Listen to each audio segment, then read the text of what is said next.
কবিতাৰ শিৰোনাম বিশ্ব সাহিত্য।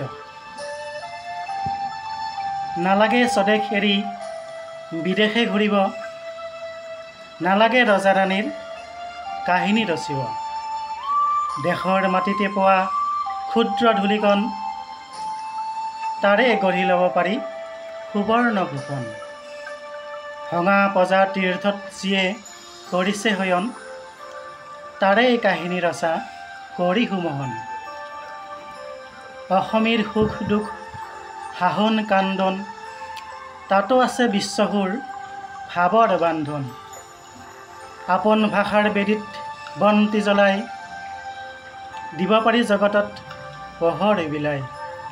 আশা নিৰাশাৰ ভাৱ লিখা যতনাই, বিশ্ব সাহিত্যত সেয়ে পাব পাৰে ঠাই।